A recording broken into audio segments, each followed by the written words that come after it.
할렐루야. 할렐루야. 저 말 잘 못합니다. 설교도 잘 못하고요. 키도 작아갖고 여기 굉장히 높게 느껴지고. 그래도 하나님이 우리에게 말씀하시기를 원하시는 것들, 여러분이 이 시간 꼭 들어야 될 말씀을 늘 우리 담임 목사님이 이우철 목사님께서 말씀해 주셨던 것처럼 오늘 저를 통해서 여러분에게 하시고자 하는 하나님의 말씀이 있는 줄 믿고 저는 섰습니다. 뭐 말이 어눌하고 앞뒤 조리가 안 맞고 그건 잘 모르겠어요. 저 잘 못하니까. 그러니까 그런 것들을 이렇게 접어두시고 내게 정말 주님이 뭐라고 말씀하실까? 사무엘이 그랬던 것처럼 종이 듣겠습니다. 말씀해 주옵소서. 아멘. 시편 63편에 있는 말씀은 다윗의 시입니다. 근데 이 다윗의 시를 지은 시기가 언제냐면 자기 아들에게 반란을 당하고 쫓겨가다가 광야에서 지었던 그 시입니다. 광야에서 쫓기면서 생사가 오가는 순간에 이렇게 지었던 시가 바로 이 시입니다. 신앙의 습관을 가집시다, 만듭시다 라고 하는 이 제목으로 이 말씀을 함께 나누려고 하는데, 신앙의 습관을 드리는데 첫 번째로 시편 69편에 보면 내가 노래로 하나님의 이름을 찬송하며 감사함으로 하나님을 위대하시다 하리니 이것이 여호와를 더욱 기쁘시게 하는 것이라. 이것이 소 곧 뿔과 굽이 있는 황소를 드림보다 여호와를 더욱 기쁘시게 하는 것이다 라고 이렇게 말씀하고 있습니다. 거기에 보면 내가 노래로 하나님의 이름을 찬송하고 감사함으로 하나님을 위대하시다 하겠다라는 고백을 합니다. 그래서 하나님이 정말 위대하신 하나님, 하나님은 정말 대단하신 하나님, 지혜로우신 하나님, 내가 의지할 하나님,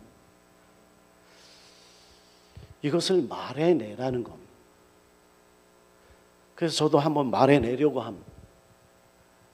제가 여러분이 기도해 주신 덕분에 살아난, 여러분이 기도하셨죠? 할렐루야. 그래서 제가 살아났습니다. 여러분의 기도를 들으시고 불쌍히 여겨주셔서 제가 이렇게 살아났는데, 그 코로나에 있었던 이야기를 말해내려고 합니다. 9월 초였던 것 같아요.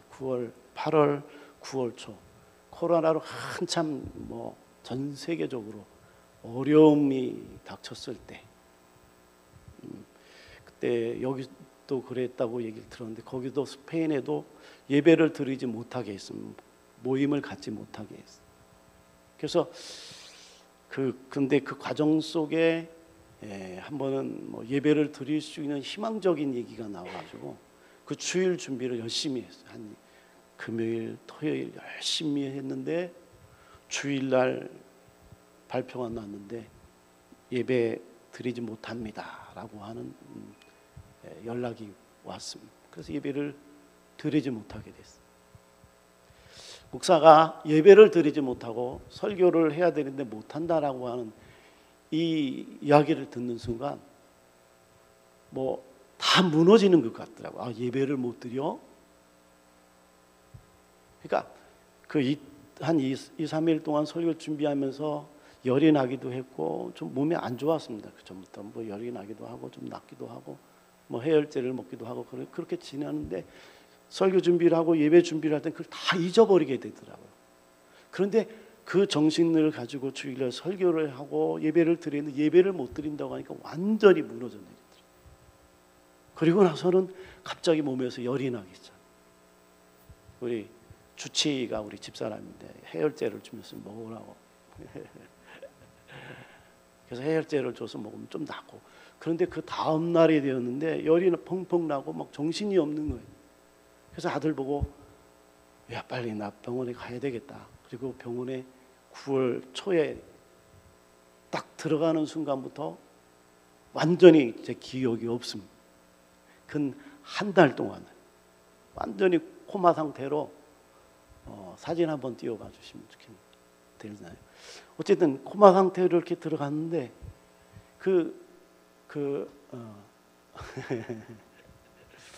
저건 좀 양호한 편이고 저 혼자 누워 있는 그 사진도 있는 코 잘 안 보이시는 코로 또 입으로 또 여기를 뚫어서 또 뭐를 넣고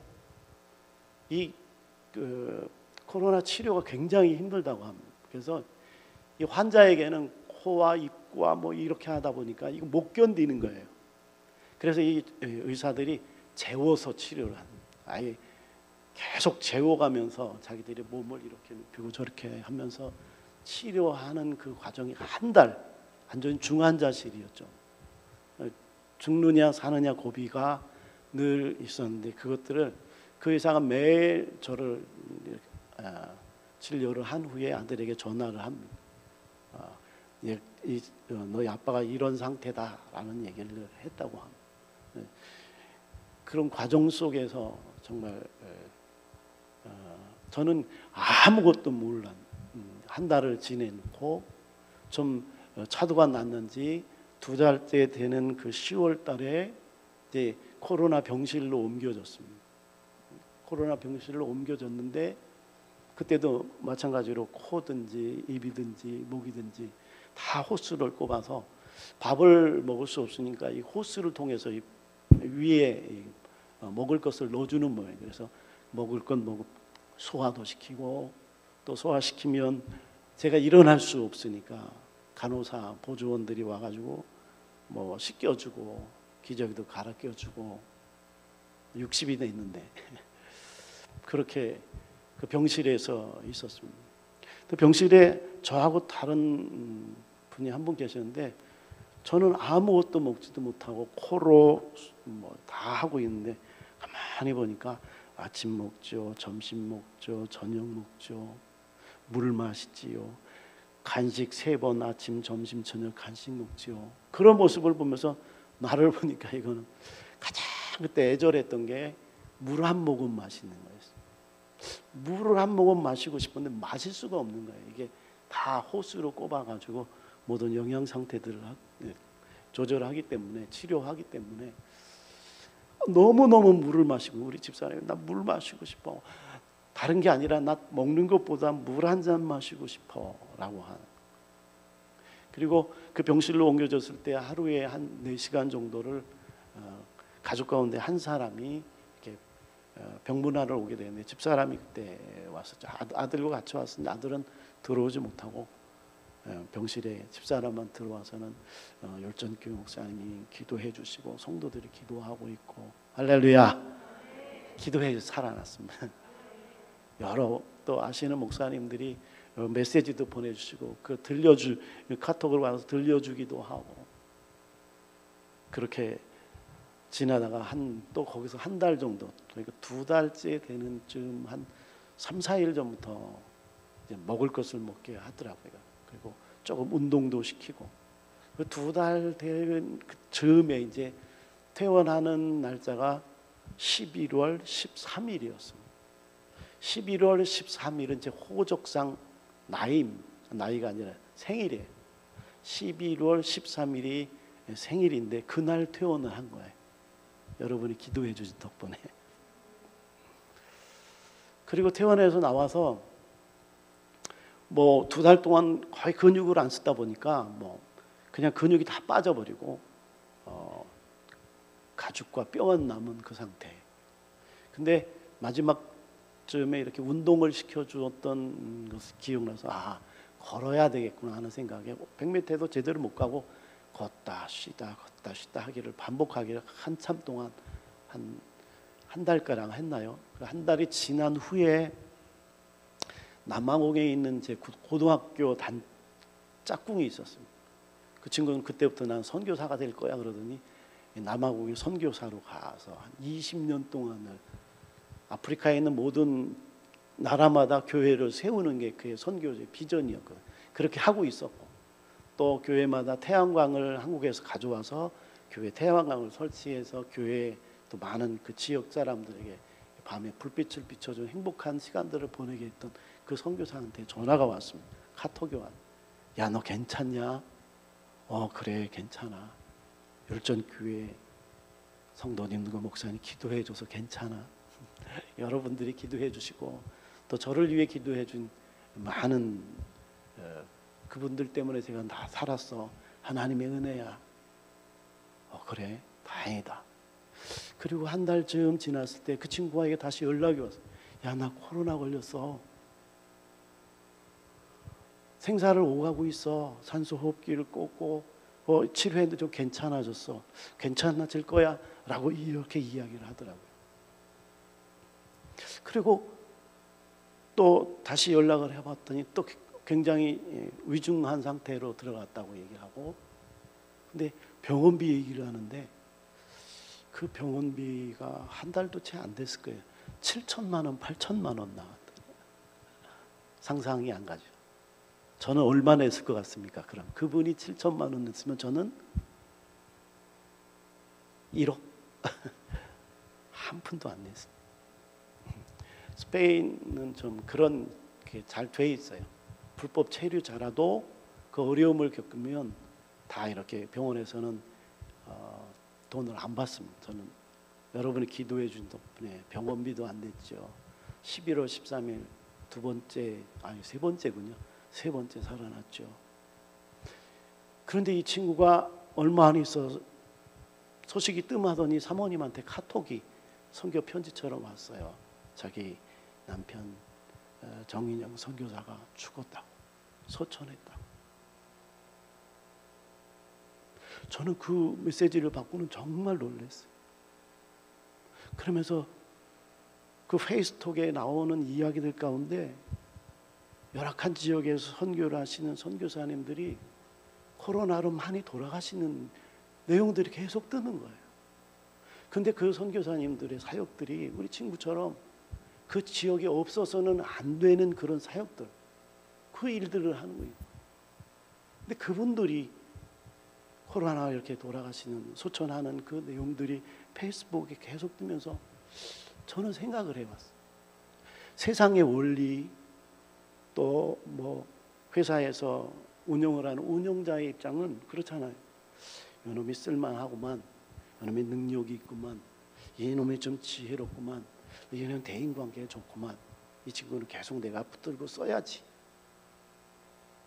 합리적이고 이성적이고 우리가 생각에 그렇게 하는 게 맞잖아요. 근데 저는 하나님 앞에 내가 무조건 하나님의 은혜입니다 라고 말을 못하겠어요. 왜냐하면 우리 친구, 남한국에 있는 친구를 한번 보세요. 선교 비전을 가지고 많은 사람의 행복을 주고 계속해서 그 일을 해 나갈 수 있는 그 능력 있고 모든 걸 다 갖춘 그 친구가 하나님의 부르심을 받은, 나는 우리 라스팔마스 작은 지역에 성도도 몇 안 되는, 10명도 채 안 되는 그 성도들을 데리고 끙끙거리는, 누가, 여러분이 생각하기엔 누구를 데려가겠습니까? 당연히 저여야죠. 근데 저를 살려주셨다는, 하나님 도대체 이게 뭐죠? 저는 이해가 안 가요. 왜 저를 살려주셨죠? 정말 이해가 안 갔어요. 왜 저죠? 하는 일 적잖아요. 능력도 없잖아요. 왜 근데 저를 살리셨죠?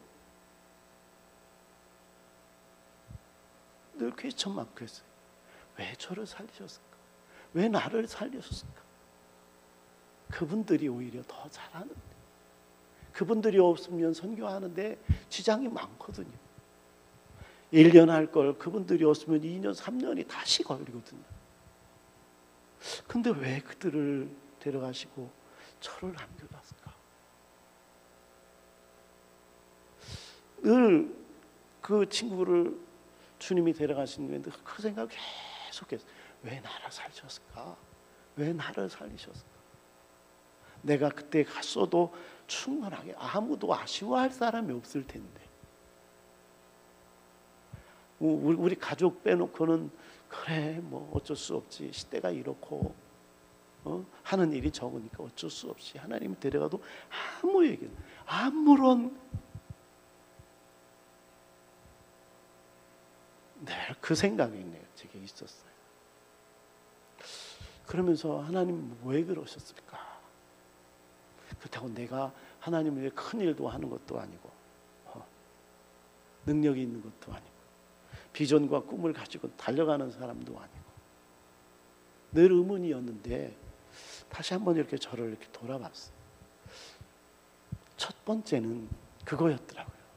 나머지 거기에 있는 성도들, 정말 열악한 상황에 그분 70 되신 분들이 있고 60이 훨씬 넘은, 저희가 계속, 제가 거의 우리 아들이나 그 성도님 자녀 빼놓고 제가 거의 60, 우리 집사람이 59, 60이면 뭐 비전이 없잖아요. 제가 제일 어리다고 하는. 근데 그분들이 계시는, 왜 그러셨을까? 깨닫기는 내가 아니라 그분들을 사랑하셔서 나를 남겨놓았구나, 그 생각이 들더라고요. 그분들에게 하나님의 말씀이 아직 전달되어지고 하나님의 사랑이 그들에게 더 부어져야 되는, 제가 거기 떠나면 아무도 그 자리에 갈 사람 없음, 못 가죠. 여러 가지 형편상 누가 거길 가겠습니까? 두 번째, 거기에 계신 그 70, 80 되신 어르신이 한 분, 집사님이 한 분 계시는데 그분은 거기에서 아들하고 있으면서 아무것도 하는 일이 없어요. 그냥 아침에 식사하고는 밖에 나와서 구경하고, 잘 듣지도 못하세요. 잘 듣지도 못해서 말도 잘 못해요. 거의 싸우다시피 해야 한두 마디 들을까 말까, 그런 분이 계신데 그분을 보면서 왜 저분이 아무런 의미도 없고 목적도 없는 것 같은데 저분이 저렇게 살아 계실까? 오히려 더 젊고 더 능력 있는 사람들이, 한국 사람들이 한 명씩 두 명씩 죽어가는 그 모습은 오히려 저분은 아무것도 하는 일이 없는데 왜 저분이 저렇게 건재하게 살아 계실까? 하나님이 도대체 어떤 생각을 하고 계실까? 그분을 보면서 그런 생각을 했는데 딱 깨달아진 거, 하나님은 자신을 위해 열심히 큰 일, 그런 사람도 당신의 아들을 보내주셨듯이 우리가 보기에 미미하고 왜 존재해야 하는 이유조차를 찾지 못하는 미미한 그에게도 하나님은 동일하게 자신의 아들을 주신 그 놀라운 은혜가 있던 것.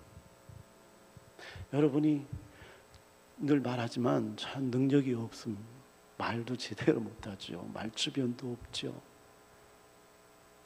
그런데 내게 그 은혜를 베푸셨다는 거예요. 그렇다면 나는 아무것도 못해, 나는 못 배웠어, 난 키가 작아, 왜 이렇게 생겼어, 나는 능력이 없어, 나는 왜 이렇게 찌질이야, 우리 스스로 그렇게 생각할 때가 많아요. 연세 드신 분들은 더. 근데 아닌 거예요. 하나님은 그분을 위해서도 하나님의 아들을 보내주셨던 거예요. 나는 아무것도 아닌 것 같은데, 나는 찌질이 못난이 같은데 하나님이 그에게도 독생자 예수를 보내주셔서 당신의 사랑을 우리에게 보여주신 것더라고요. 그래서 나는 못해, 나는 안 될 거야, 이게 아닌 거죠. 내가 존재 자체가 하나님의 사랑을 입었기 때문에 내가 존귀한 자가 된 거. 내가 예수를 모셨기 때문에, 그 예수가 내 안에 있기 때문에 내가 존귀한 존재가 되는 거더라고요. 그렇구나. 하나님, 그들에 대해서는 제가 뭐라고 할 말이 없네요. 그들에 비하면 나는 정말 아무것도 아닌데 나를 살려, 나 어떻게 해야 될지 모르지만 너무 감사하고 그 내게 넘쳤음을 인하여 나는 감사합니다.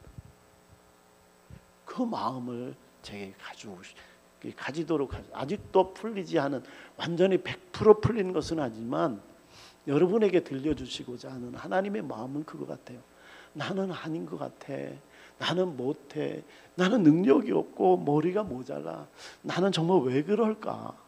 나도 좀 잘나봤으면, 나도 좀 머리를 잘 굴려봤으면, 나도 좀 다른 사람들에게 존경받았으면 좋겠네 라는 이런 마음만 가졌지, 나를 사랑하시는 그 하나님의 사랑에 우리가 눈을 뜨지 못할 때가 너무 많다는 거죠.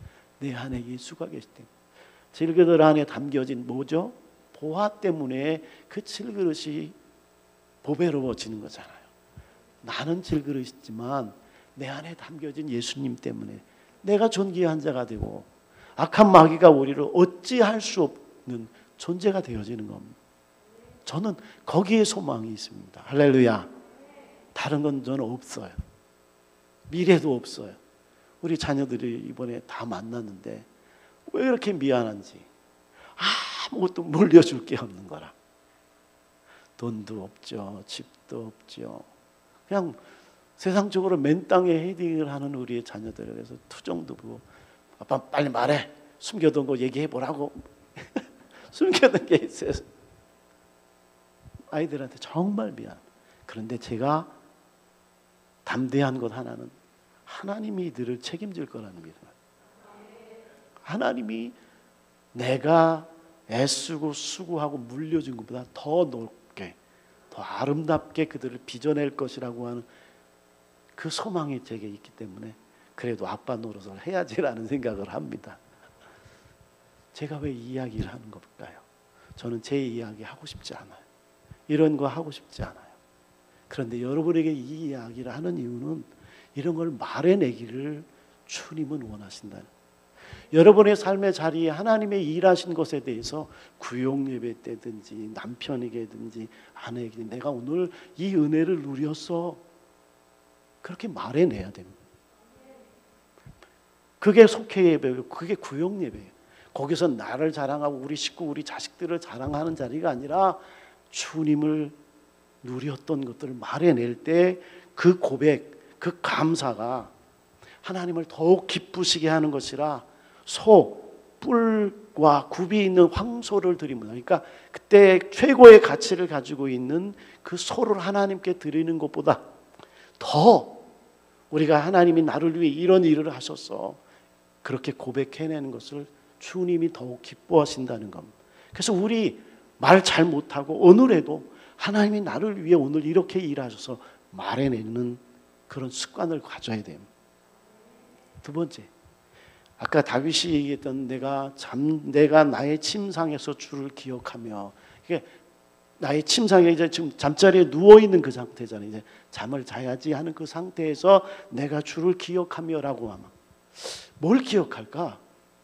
여기 보니까 7절에 주님은 나의 도움이 되셨습니다라는 이야기는 하루 종일 그 잠자리에서 하나님께서 하루 종일 나를 위해 일하신 그것들을 생각해 보는 것.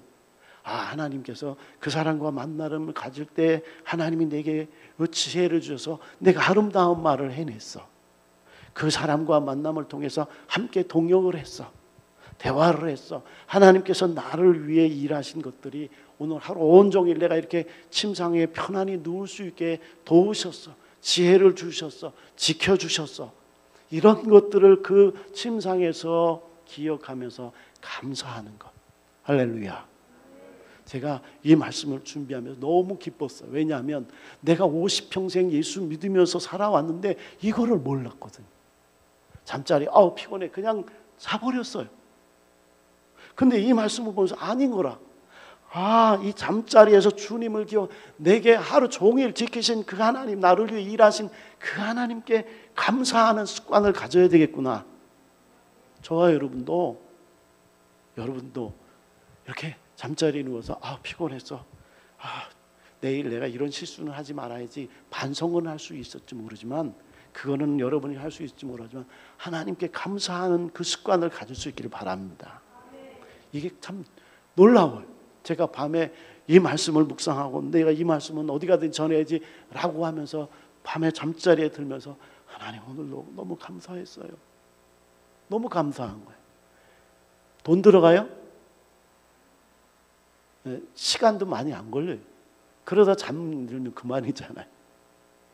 여러분이 꼭 할 수 있길 바랍니다.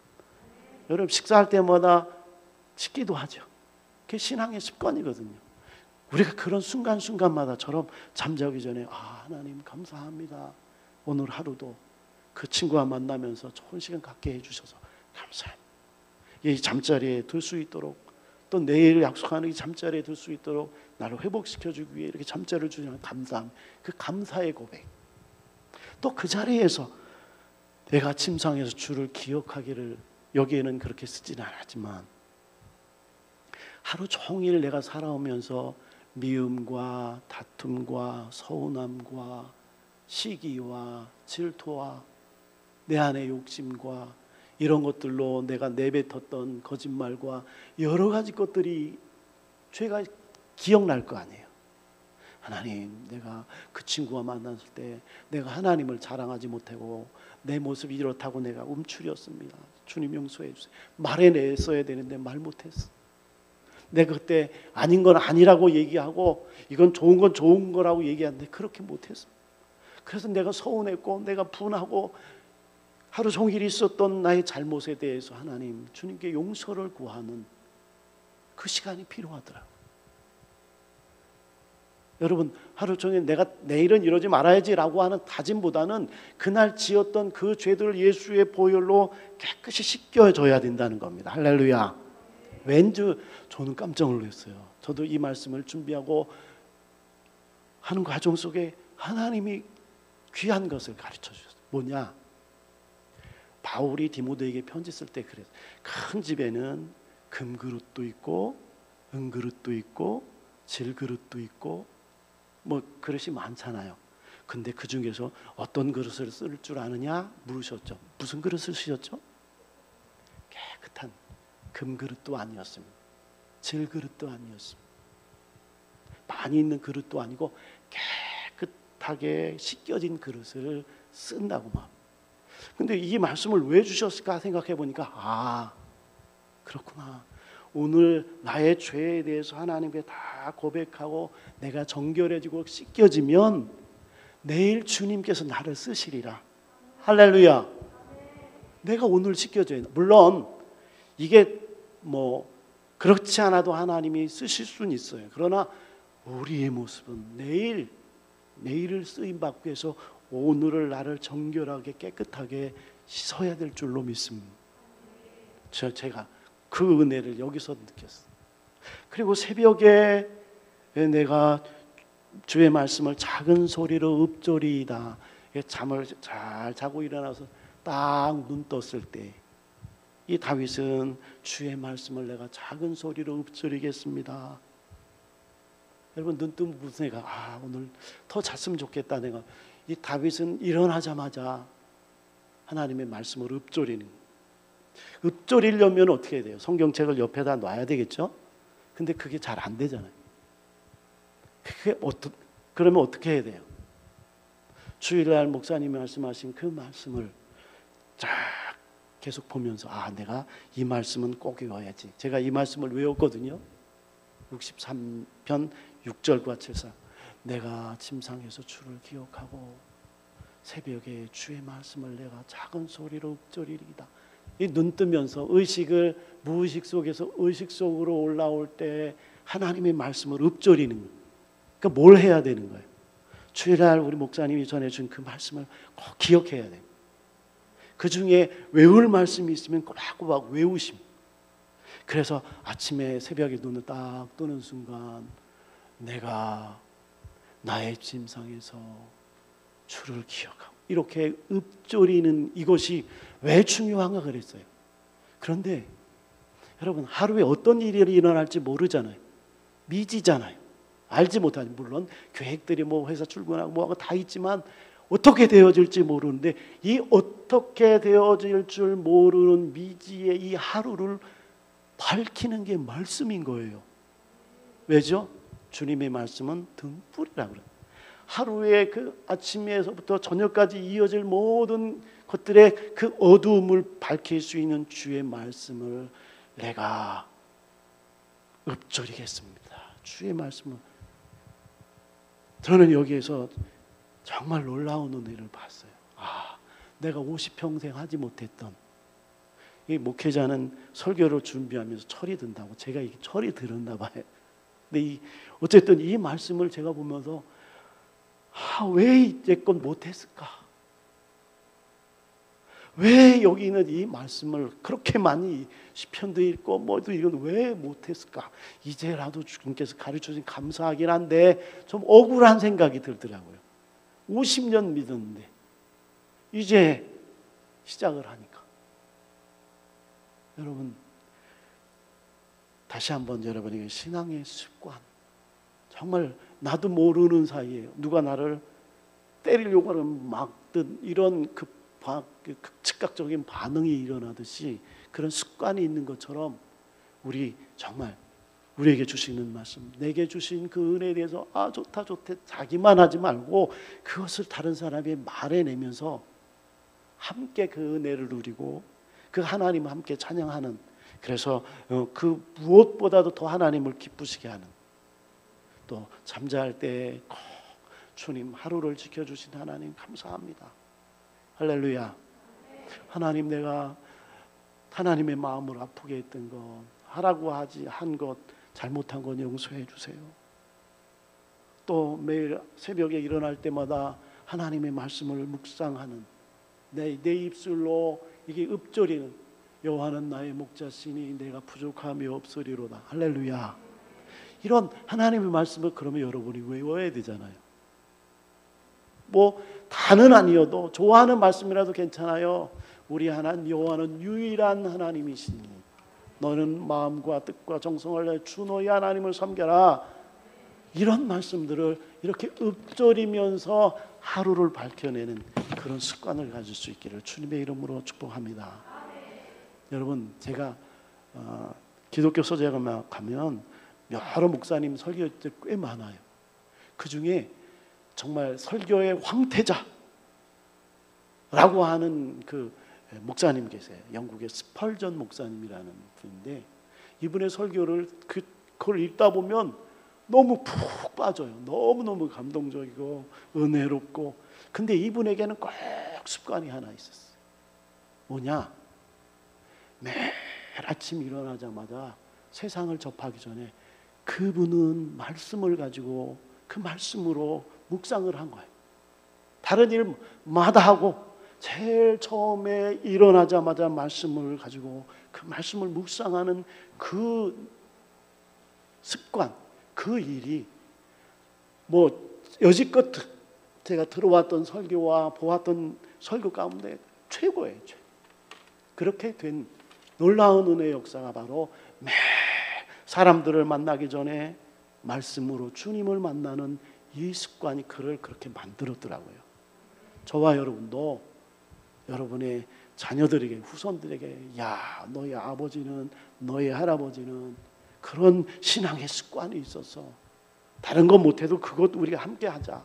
우리 그걸 우리 가문의 그 신앙의 습관으로 하자.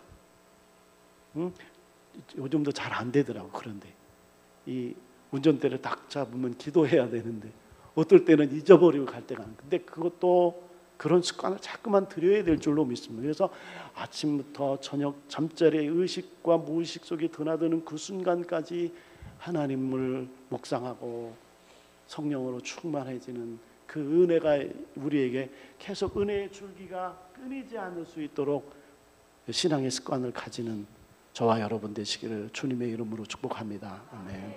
우리 함께 기도합니다. 통성으로 함께. 정말 내가 다른 거는 못해도 이거는 꼭 내가 하고 싶어요. 하나님, 나를 좀 도와주세요. 아무리 좋은 설교를 해도 잘 모르잖아요. 못하잖아요. 저도 마찬가지. 하나님, 날 좀 도와주세요. 다 같이 우리 통성으로 함께 기도하겠습니다. 하나님, 감사합니다. 주의 은혜의 역사를 우리에게, 당신의 크고 놀라운 비밀을 우리에게 가르쳐 주셨습니다.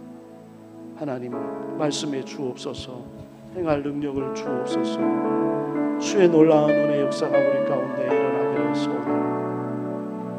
주여, 나 같은 자를 살리실 주, 주의 은혜가 한없이 크며 놀랍습니다. 왜 나를 살리셨습니까? 잘은 모르지만 하나님의 은혜임을 말아내지 않을 수 없습니다. 주여 역사해 주옵소서.